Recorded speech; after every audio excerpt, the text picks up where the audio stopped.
So, Aimee, it seems to me that a superpower that we all need for this time of great division and the climate emergency is a sense of wonder. And your Mm. book, World of Wonders, gave that to me. And it feels like the wonder that I got from your book makes me aware that everything is alive and everything is precious, but not in this preachy way, but in this very visceral way. I get Oh, chills good.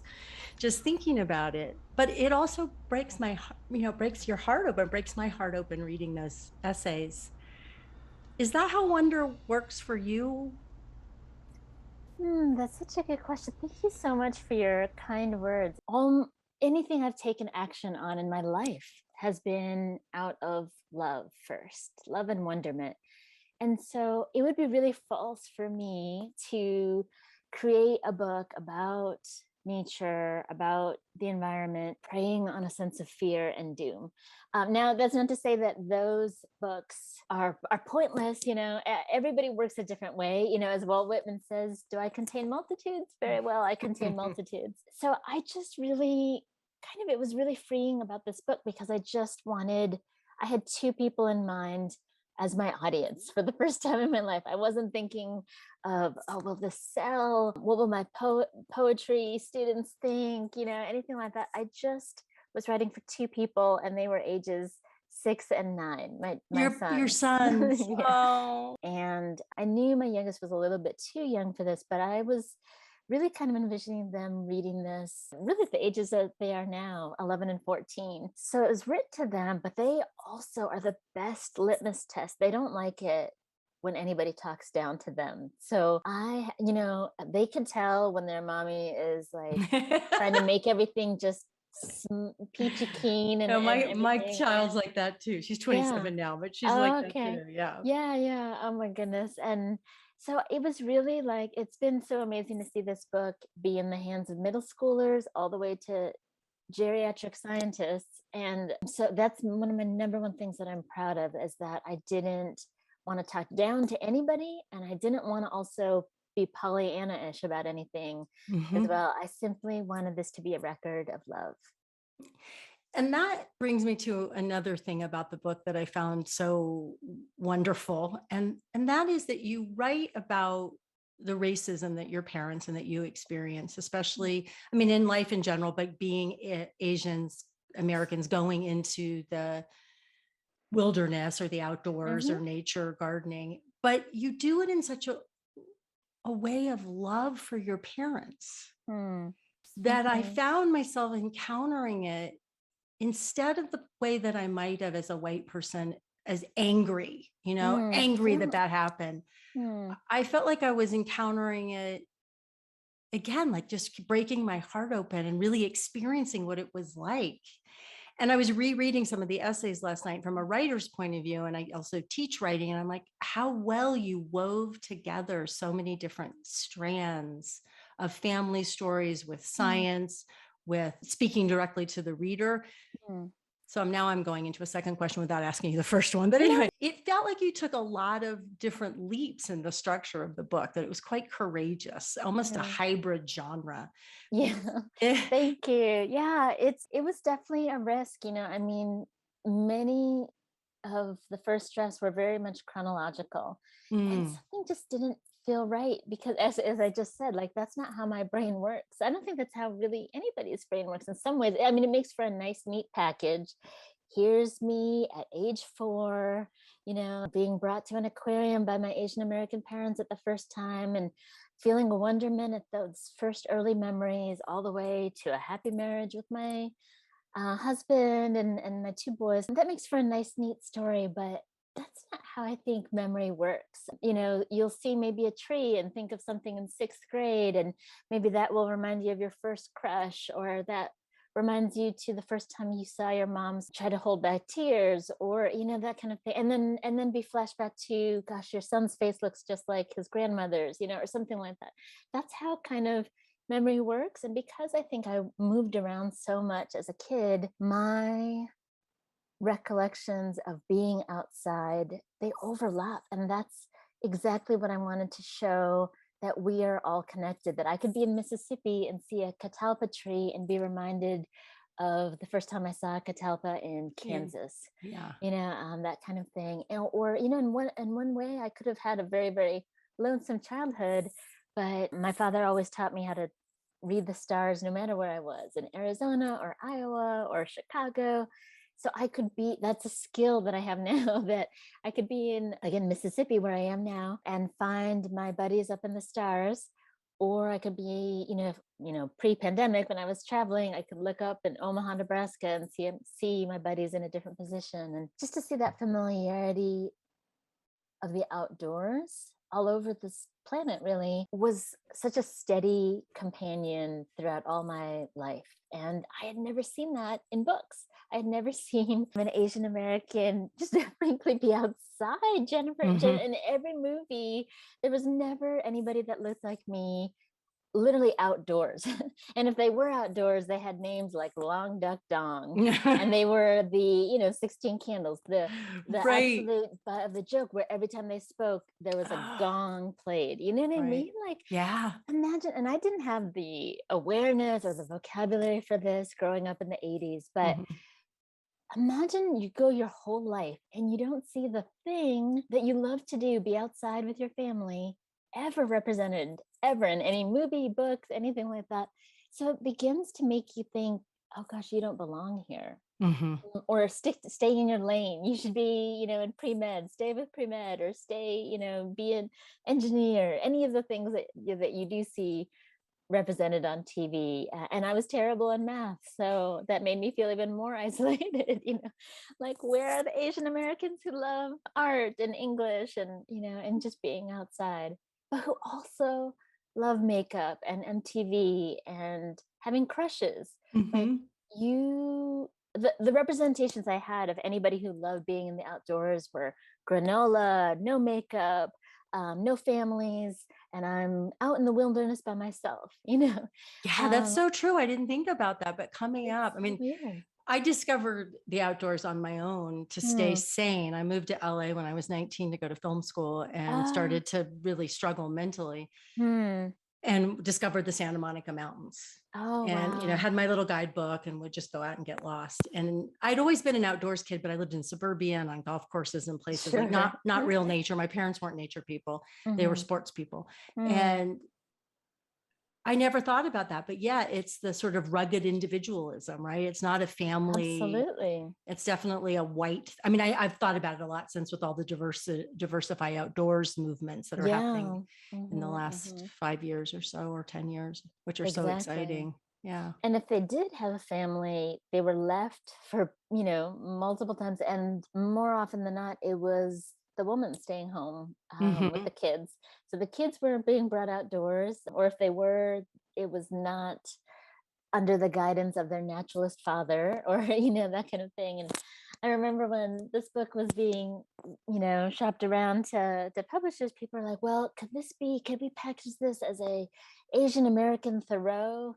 And I was like, no, I don't want that at all. I don't ever, I'm glad for the classics, but let's not forget Thoreau had his mom do his laundry so and he cook could be for outside. him. Yeah, And bring in meals. exactly. And so, yeah, it was really kind of an absence and a hurt, now looking back, that you just didn't see anybody that was lauded in the outdoors was white, straight, and mostly male. And mostly alone. And mostly alone.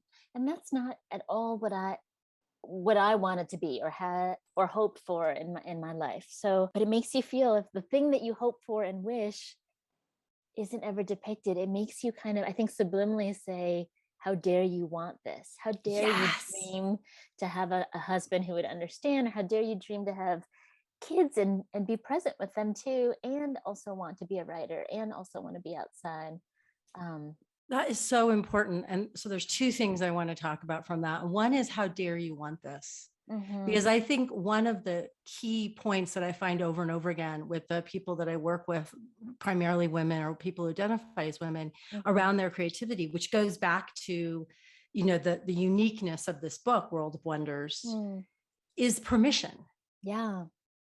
Permission to say, this is what I care about, or this is what I want to be a stand for. This is the forms that I want to play in. How did you develop that self-permission? I think I just finally, I don't think there was any like kind of watershed moment. Mm-hmm. It was kind of looking at a practical, that's such a good question. It's never been asked to me in that particular way. So I love that. Let me ponder that for a moment. Mm-hmm. There was no watershed moment, but I know that I had been telling my parents, and they have it on old Super 8, movie film, that I wanted to, you could see my words. I want to be a doctor, just like my mom, just like mommy. And I learned at an early age, if I said that to a group of adults, I would get applause, literal applause. So I didn't know anything, they'd trot me out at the doctor's parties, and why wouldn't you clap and smile, and this little girl in pigtails, forget the fact that I was usually carrying a book. Everybody kind of conveniently ignored that or forgot that. But when I said that I wanted to be a doctor just like mommy, I got applause. So I just kind of followed the applause until really late in college, when I realized the thing that I love is not measuring powders and weighing things in a lab. I couldn't take, it was almost like feeling like I couldn't imagine anymore. And I was known my whole life for having a wild imagination. I could not imagine a future in which I was in a laboratory. Mm-hmm. I simply couldn't. And also, I was terrified of the Bunsen burner. You can't be a chemistry major and terrified of the Bunsen burner. So that should have been a red giant flag. Do you still have nightmares about it? Oh, not nightmares, but I mean, to this day, how do I get to be a junior in college and as a chemistry major and never have lit a Bunsen burner by myself? I always begged my lab partner or a cute boy to light it for me or something like that. That should have been exhibit A. But the times when I thought, the times that I just felt like I was traveling without ever leaving a chair, the times where I felt like my curiosity was alive, was when I was reading and writing. And it was a giant leap of faith. Nobody gave me permission. Certainly my parents did not. And I just could not take another really week of being in a laboratory. So it was rather sudden, and I had encountered a poem, actually a poem from a dear living poet who I'm now friends with, and we sent Christmas cards to each other. The wonderful, wonderful poet of my heart, Naomi Shihab Nye. Oh, yes. I'm not sure if you're familiar with her. Of course. And someone had left one of her poems on the honors study lounge door in my dorm, or on a table. I encountered that, and it was like Emily Dickinson. I felt like the top of my head was taken off. If there's a fire so cold, or if I feel like so cold no fire could ever warm me, I know that is poetry. That's what I felt like when I read Naomi. I tacked up that poem to my dorm room bulletin board, and I said, like, whose handwriting is this? Whose notes are these? Please see me in room 320. Later on that evening, the guy whose homework that was, knocked on my door and said, "Hi, I need that back. That's my homework.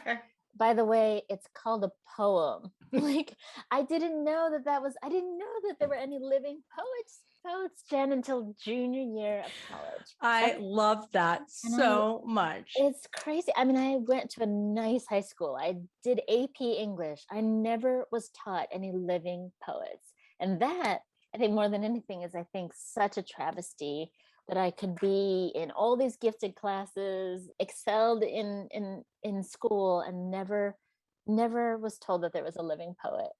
Which goes back to the representation question in an even more subtle way. If we don't know what we don't know, maybe those moments of permission, inner permission, can't click.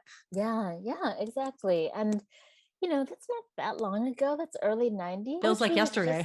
Yeah, exactly, right? Oh, my high schooler loves to tease me that how the distance between us and the 90s now is the distance of, like, when we were in college, I'm guessing, to like the 60s and 50s. And I was like, oh my gosh, I thought that was so old back then. And anyway, too funny. Yeah. So it's just thankfully, and it's mostly not like that now in high schools. And I'm so grateful for that. But boy, what an absence in my life. And I think, oh gosh, I could have saved maybe 3 years earlier, if I had known, or just what it would have been like to encounter any living poets. And who knows if I would have been a poet, but it would have been nice to know an art form was still practiced by living people, and I simply thought it kind of, you know, went away at the turn of, in the 50s. I knew Right. Sylvia Plath, I knew Emily Dickinson and Frost and Whitman, and that's kind of it.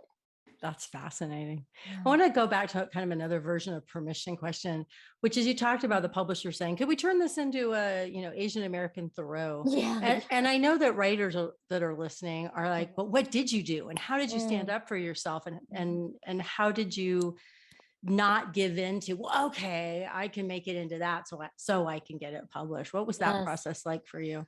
It sounds easy now, and I don't know if I could do it again. I just was so fed up, Jen. I was so fed up. This Oh was no, no, around that feeling. 2015, 2016. The rhetoric that was going on, I mean, who are we kidding? It's still going on. The political rhetoric that was going on of anything different was being presented by people, grown-ups who ought to know better, as something to be afraid of, or something to fear, something to distrust. And, it came down to I guess, I'm forgetting how old he was, maybe 7 or 8, came home one day after school and was like, Mommy, what does build that wall mean?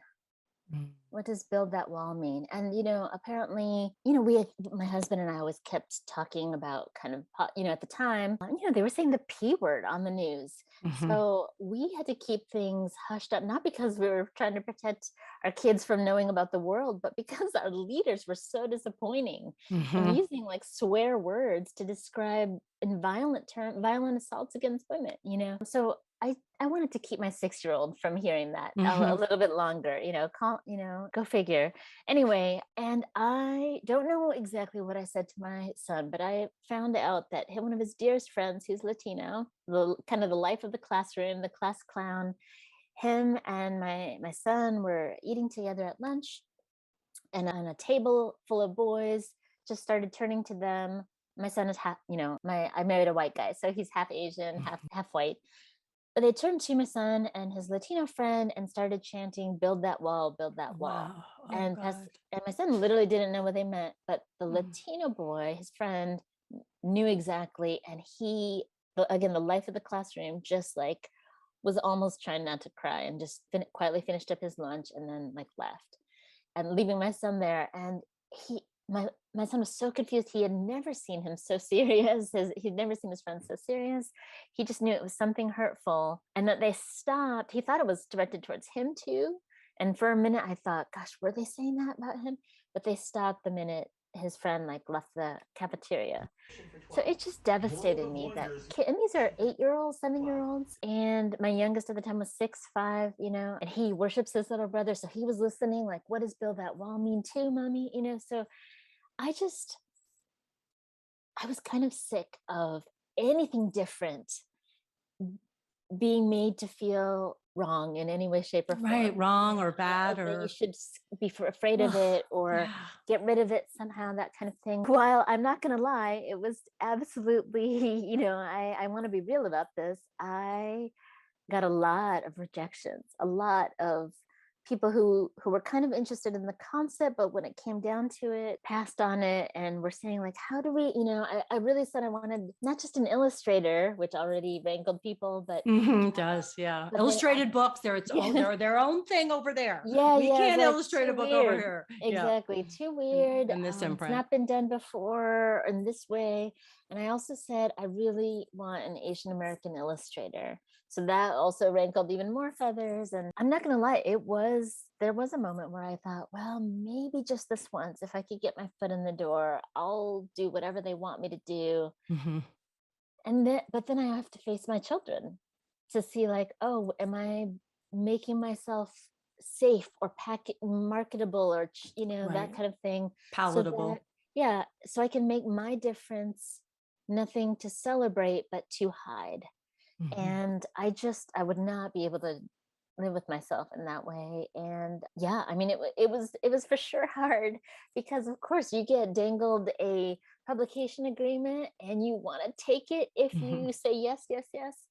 But I just kept going, and that kind of gave me the impetus to say, like, if I change this to get my foot in the door, to get a publishing contract, what else would I change later? And where does it end? Where do I Yeah. finally get to say this? So it's like, I wanted to be with a publisher that celebrated and wanted me to shine, rather than to kind of fit their already existing list, stale list, frankly, Mhm. mainly white list, frankly, that kind of Mhm. thing. And that was Milkweed, which is a small little independent press, and they took such a big chance on me. And now I hope they're laughing and celebrating. And when we get to see each other, we haven't seen each other still. We'll get to celebrate with rosé and all that kind of stuff. But That's great. I love that. Yeah. Where will it stop? And what line in the sand do we have to draw for our own work? And there's no right answer, there is no but right there is answer. there No. is the feeling that when it's wrong. Yeah, There's the yeah. feeling when like, no, if I'm doing that, I am betraying something Yeah, in and when it myself. came to like the color of my skin and the outdoors, that just was the line that for me I couldn't acquiesce to anymore. I had done that kind of all my life. So in some ways I see it now. I was nervous as all get out when it was happening, but I held my ground for my mom, for my dad. Anytime anybody had ever made fun of their accents or asked, "What are you doing out here?" when they were on the mountains, or in a botanical gardens, even, that kind of thing. "Can I help you?" The way they talked to my mother, who was like valedictorian of her class. She was the first female doctor in her village in the Philippines. And hearing people say, like, "Are you lost, ma'am? Can I help you?" You know what I mean? When Oh, um, I God. didn't have the language of it, but as a Hmm. 6-year-old, I was absolutely watching my mom's face. So I didn't Hmm. want my 6-year-old to see me have to swallow anything, you know? And yeah, anyway, so it kind of was easy, but I'm not gonna lie, it was also nerve It's so wracking. hard. Yeah, Yeah, I get it. it I was get it. hard. It was hard. In one of your interviews, you said that you have, maybe not any longer, but in the past, a sentence by Brian Doyle: "The world is still stuffed with astonishments Mm, beyond our wildest imagining." What yeah, else yeah. is in your notebook Oh gosh. or You know, notebooks? um, one recently, I turned to this again when I think it was just this past Monday. A dear friend of mine pointed out to me, this is how we should just chat. We talk about life and writing and things like that. But it's like, it rained in Greenland for the first time Yes, ever. Did you see that? I Like, did. I ever. did. A news story like that makes me want to just crawl into a fetal position and not and put throw a weighted blanket over me. But I remembered, and this was something I wrote down from Margaret Atwood, when someone asked her, like, how do you still go on? How do you write with any bit of hope, about the future? How do you not turn completely dystopian, forever and ever now, even darker Handmaid's Tale or something. And she said simply, in her very wise way, "The future is not written yet. The future is not written yet." And, I love that so much. And I just wonder, like, what happens if those of us who are writers, like, write what we love, or write out of what we love, rather than what we are afraid of losing. Or I'm sorry, what we are afraid, or as a in the middle of grief. Those things are absolutely valid, but I feel like it's really easy to write towards grief and write and acknowledge it. And I think those are super important, for sure, for sure. But there was, Jen, something so that's what kept me going through through the late times. I mean, before the pandemic, it was still bleak. Our political, our things are still bleak. It's not like there was a before in the good times and the bad times. There's been a slow, steady, simmering decline of the planet's health, for a while. But I just think if we wrote about what is already in abundance, rather than what we are lacking or what is lost, for again, going back to what I originally said, that's what spurs me to action. Like, Mhm. oh, these cassowaries exist. You know, these wild, wacky birds that really are living dinosaurs, they exist. Dinosaurs are not extinct. They're right here on this planet.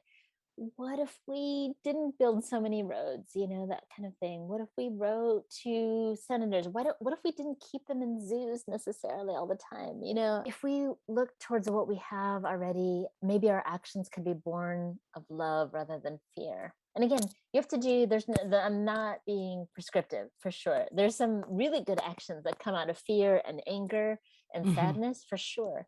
But it But seems more sustainable to me. It always has. it seems sustainable For for the me long haul. personally, to Yeah, be looking absolutely. and just from a brain point of view, when I'm filled with fear, I shut down. And Yeah, I know not everybody does, but yeah. I do.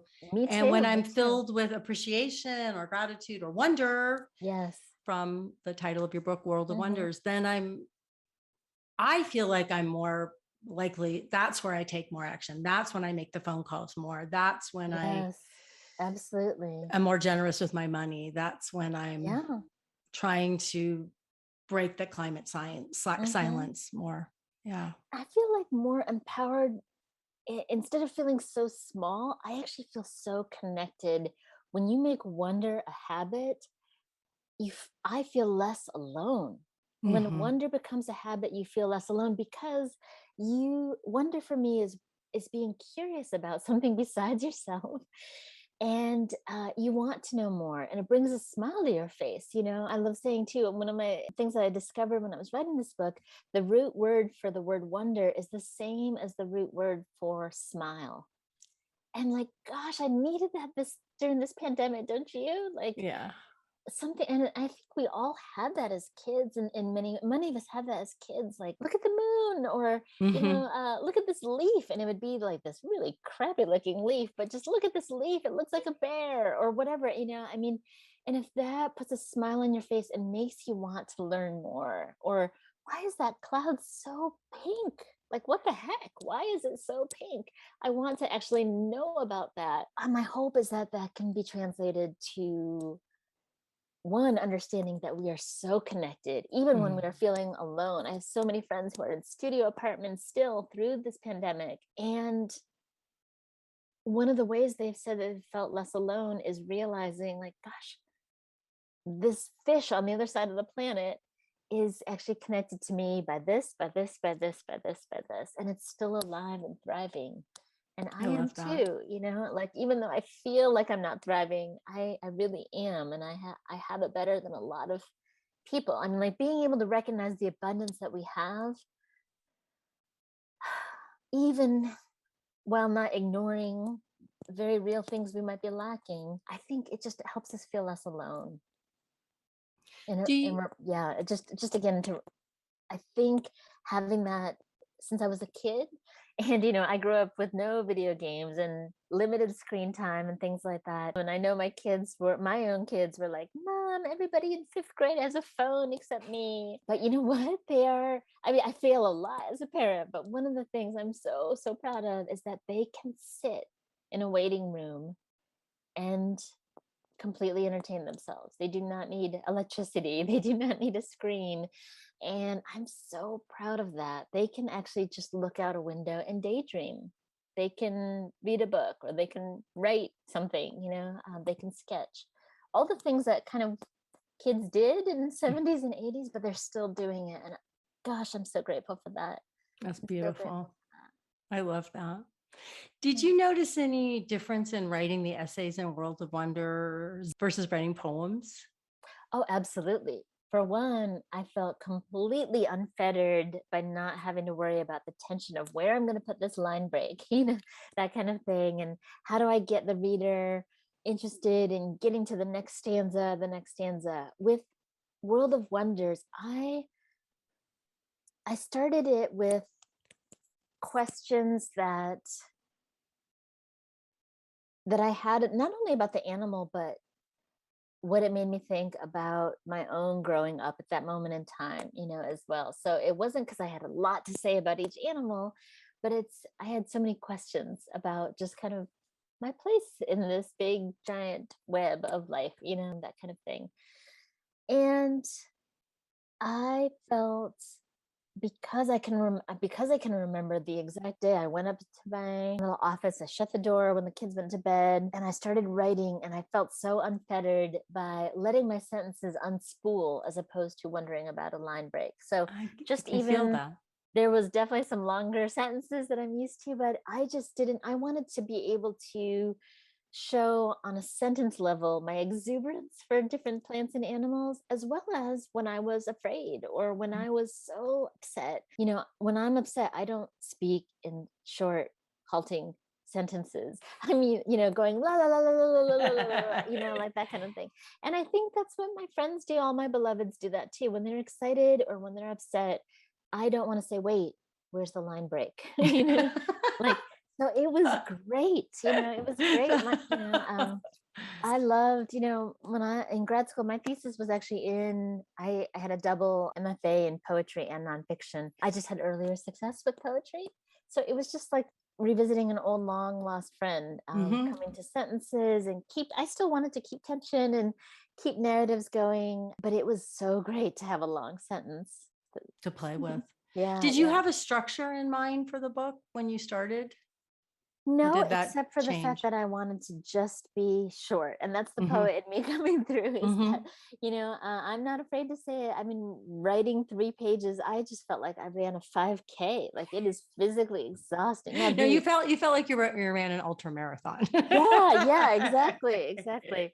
And I also wanted to leave the reader wanting to say, like, wait a minute, what is the salamander? Put down the book and then go look it up at the That's true. nearest. And that's what happens. Oh, good. I'm so It's like glad. the whole world opens up and you're like, I got to read about this. And what about that? And it does, it gets that it's a curiosity wetter, if that's a Yeah. way to Oh, say I'm so that. glad. That makes me so happy. That's exactly it. I want it to almost be so contagious. And that's what I find with wonder is that wonder is so contagious. Mhm. If one of your beloveds is telling you about something that they are just in awe over or astonished over, whether or not it's fashion or a book or a song they heard or the moon in a particular light, um, it's kind of contagious. Then you want to share something that astonished you. And I just think that's such a good practice that, so I think maybe for many of us in about junior high, that sense of letting yourself be astonished by on a daily basis kind of gets tamped out of us a lot, you Mhm. know, for Mhm. sure. I know it was a little bit for me in college, for sure. I Mhm. mean, I was indoors a lot. I don't want people thinking, oh, Aimee just was like out of the womb outside all the time. You know, no, not. But the whole point is that I found it again. And Yeah. because I've had it you know, since I was a little girl and my beloveds practiced it in front of me, it was easy to come back to. But I want to also say that if you've forgotten what it's like to have that kind of childlike wonder or be astonished or be curious, it's not hard to pick up. It really truly isn't, because I'm so certain we had that as kids. Mhm. And it's so built into our way of being. It's how we Absolutely. come out. I mean, just spend time with a kid and you're like, oh, Yes. right. You remember it. Look is Yeah. one of their favorite words, you know. Hmm. Watch this, mommy, watch. Are you watching? You know, and it becomes contagious, you know, and I just really, yeah, I really, there's so many days, Jen, where it is just hard. I mean, there was time in 2020 where I was like really like I didn't want to look at my laptop because I was opening it so quietly. Like what? What's happened since I looked Murder, last? exactly, like murder hornets. There was a time like almost every day there was another crisis of something. And one thing that didn't falter though was just to be like, gosh, the rain is a little bit pretty tonight. Mm. Um, and just even have that moment, I feel like nobody can take that away from you. Nobody, you know. But you've got to let yourself be open to that. And it's free. It's free. It doesn't require tools. It doesn't require electricity. That's what I kind of love about wonder is that it only requires you to be a little bit vulnerable. And it's a vulnerable thing to ask. I'm aware of that because it forces you to admit you don't know it all, right? You And to don't. feel, it Yeah. forces you to feel and to feel connected. And I mean, that Yes, goes back to the absolutely. love and the wonder in the book, but you're even more open then to the racism that you and your parents experienced. You're even more open to the climate crisis and things disappearing. And I think a lot of us, we're shutting down, especially during the pandemic, because it's just so painful. I find myself shutting down in ways that I've never shut down before. Absolutely. Absolutely. Yeah. The powers that be will do everything to convince you that you are alone, or anybody's success happened on their own, or that it's too late and there's no point. Exactly. And to distrust people and to have fear of any difference. And that's anytime I hear a leader say that, I try to tell my students, tell my children, that's the most unnatural thing to say, because the rest of nature says otherwise. We are all connected. We all depend on each other for our survival. So when you have leaders to say like, oh, make this great, we're the number one, that's the most unnatural way to think. That's the most unnatural way to let your heart beat in this world like that. That is so gross. When everything else in nature, plants, trees, plankton in the sea will tell you different. They're wiser than us in saying like, we're actually all connected. And when you don't listen to that, that's the problems of the world.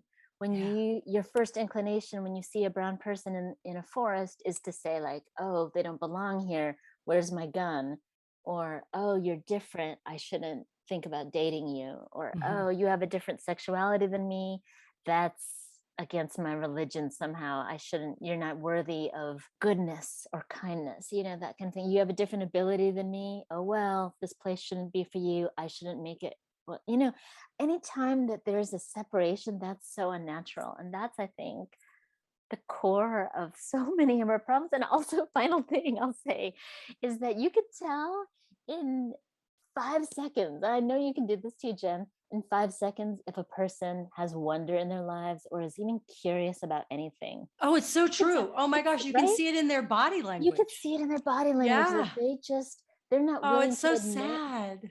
It's so sad. There's just a shell of a person, like a exoskeleton, and it is so sad. It's like the cicada husk, That's a great metaphor. Except that they're animated, they're able to function. They're still alive. Because being curious and having wonder means you don't have all the answers. And how many of our leaders don't want to show that they don't know, that they want to take 5 and look it up, ask for help, that kind of thing.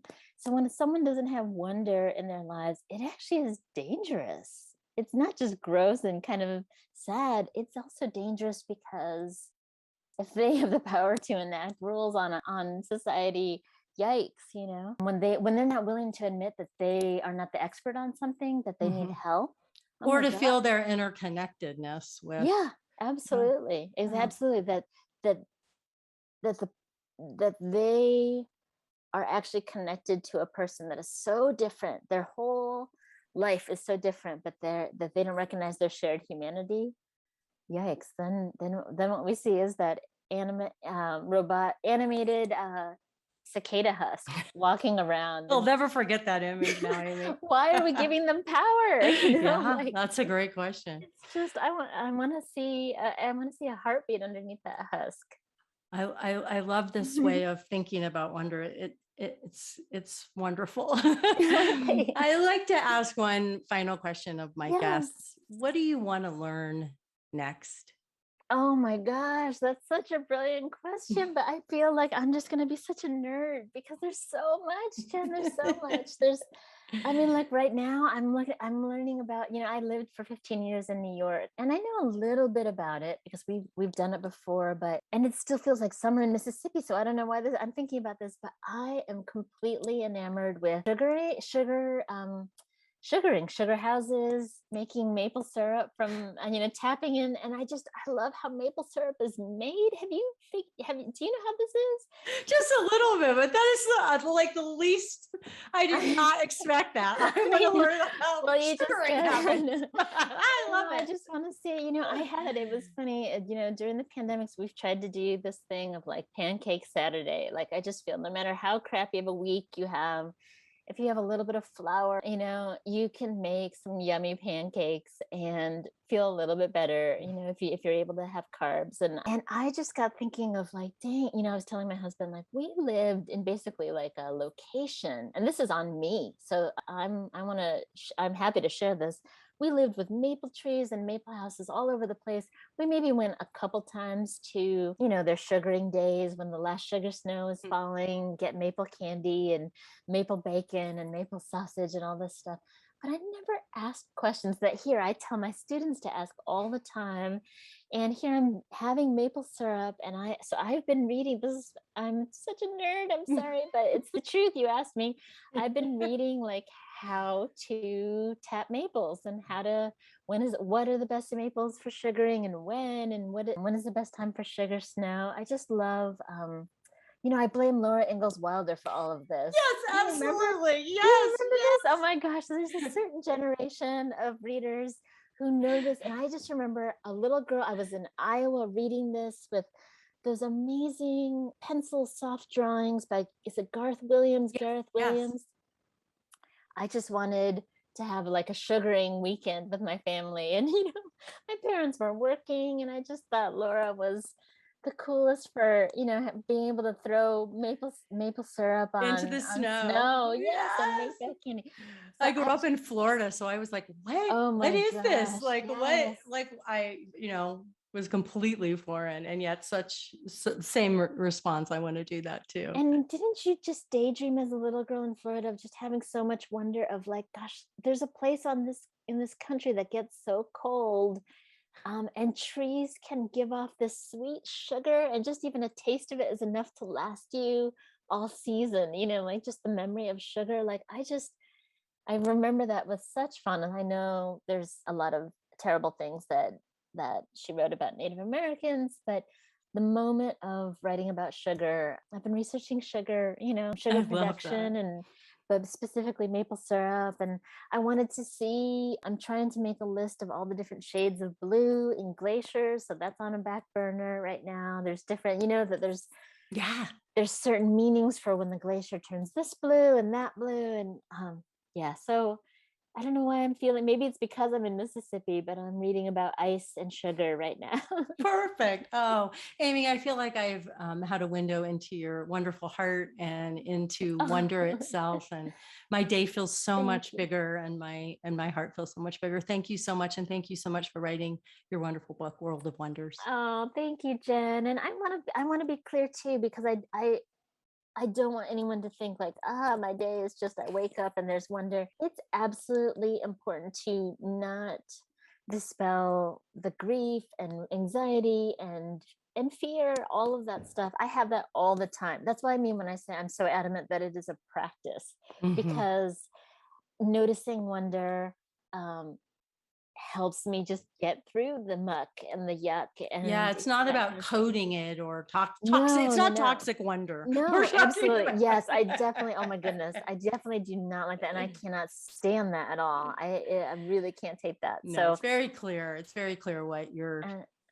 stand for. And I'm all about like I did not know that. And I'm probably, after sometime before the weekend is over, I'm going to be reading about Greenland. I did not know until my friend told me about, like, I believe in science, which seems like a radical thing to say. And I think that we all should really be reading on science a little bit here and there, as much as your time allows. But I think we should be reading about the planet. I think that will also help trigger little bits of wonder and curiosity even more. Yes, it sure does. Yeah. Thank you so much. Oh, thank you, Aimee. Thank you.